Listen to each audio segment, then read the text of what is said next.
The grain mill was built by combining 6 Walters ADM kits.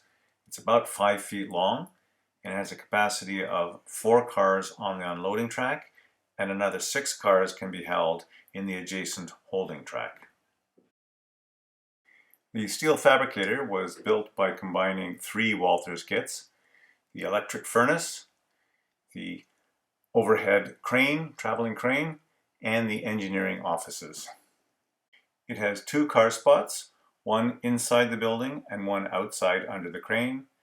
It handles flat cars, gondolas, coil steel cars, and the occasional box car. Today's switch list calls for all 4 cars to be picked up from the grain mill. 3 of the 4 cars are heading back northbound on the Q&NE. One car, the Southern Pacific car, will be heading westbound on the Conrail pickup. 2 ADMX grain cars are already in the yard on the hold track, and those can be placed immediately. 2 additional cars will be arriving on the transfer later in the day, coming from the west on the Conrail eastbound, and will be placed by the afternoon shift switcher. Similarly, for the steel fabricator plant, there are 2 gondolas already in the yard on hold status. Those can be placed immediately. The CP and CNW gondolas will be switched out and added to the outbound transfers consist.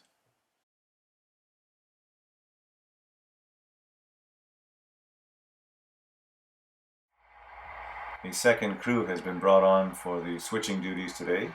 GP10 number 70 will be switching the grain mill and the steel fabricator plant, while the GP38-2s will be working the yard office area building the outbound transfer.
You'll recall when we reviewed the switch list, we noted that the Southern Pacific grain hopper was going to be headed westbound, while the other three would be headed northbound. So the crew is just separating that car out so the three northbound cars are blocked together.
The completed consist is pulled clear of the main switch to the grain mill, so it can then be shoved back towards the other end of the yard and handed over to the GP38-2s to place onto the outbound transfer consist.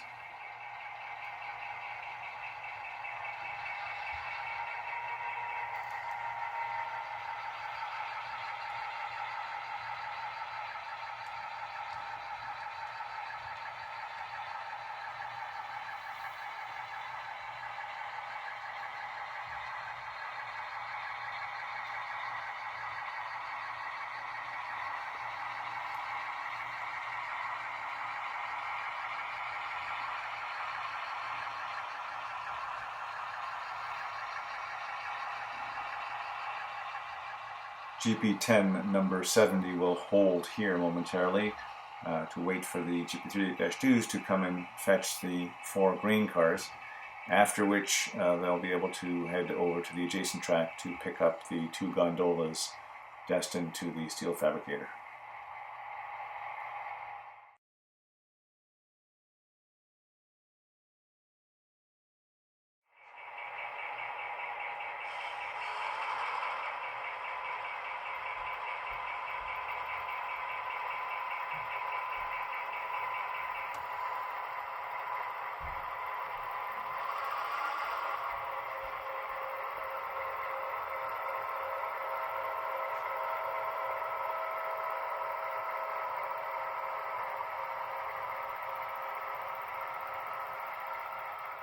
Over the years, I have received a number of nice comments from viewers about how smooth the operations are on the layout.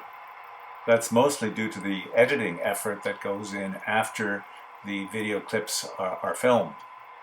That's where all the shots of the big hand coming in to throw the turnouts are removed. It's also where I try to remove as best I can all the occasions where cars uncouple from one another when I don't want them to. What you're about to see is one location where it's almost impossible to eliminate these screw-ups. When I built the layout, I installed hidden magnets under the ballast at many locations, most yard tracks, industrial sidings. Those tend not to be too much of a problem, but I also installed a couple on yard leads for switching purposes. Those become a problem, and I wouldn't recommend anyone do that. I certainly wouldn't do it if I was building the layout again. There is a magnet hidden underneath this road crossing, and the main line leaving the yard heading back up towards the interchange yard begins a 1% grade just about here. So any movement of cars over this turnout acts like a hump yard. No matter how many times I've tried to film this movement, I just can't avoid the uncouplings. And there's no magic that I can perform during editing to remove it. So enjoy the unintended hump yard movements at the switch tower.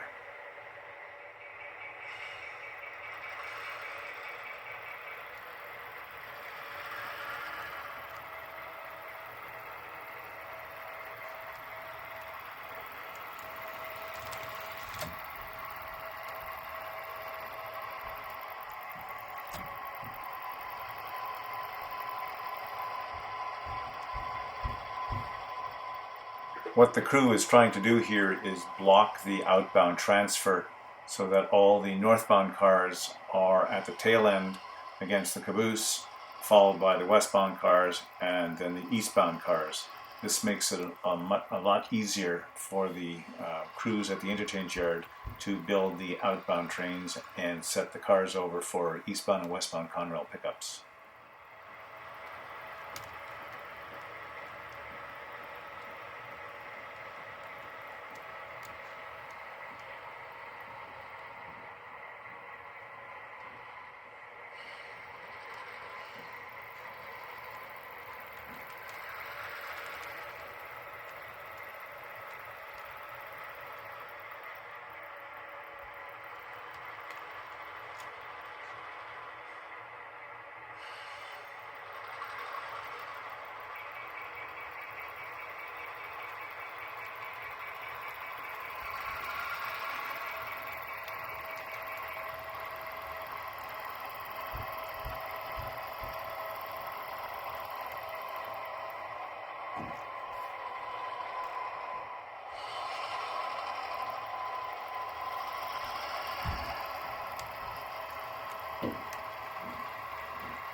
Let's just say that we did that one on purpose. We're kicking cars.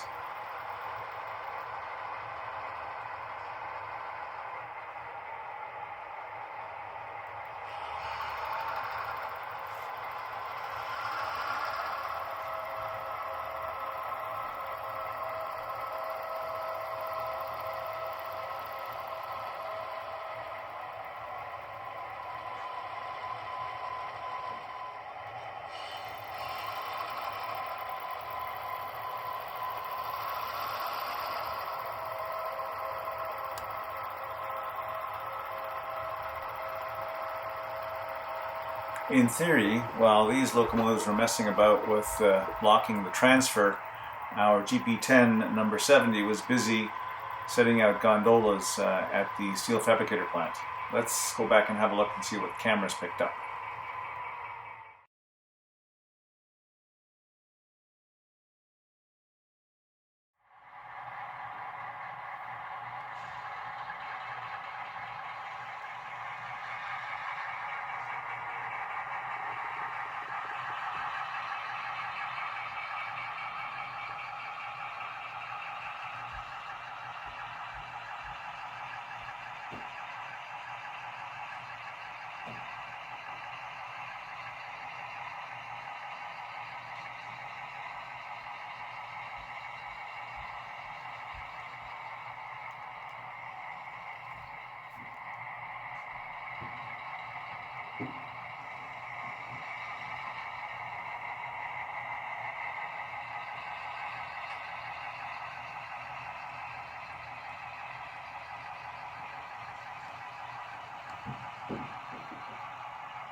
The grain mill's holding track doubles as a switching lead for the steel fabricator plant.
In our next video, we will continue switching the customers in Zone F, specifically the paper manufacturing plant.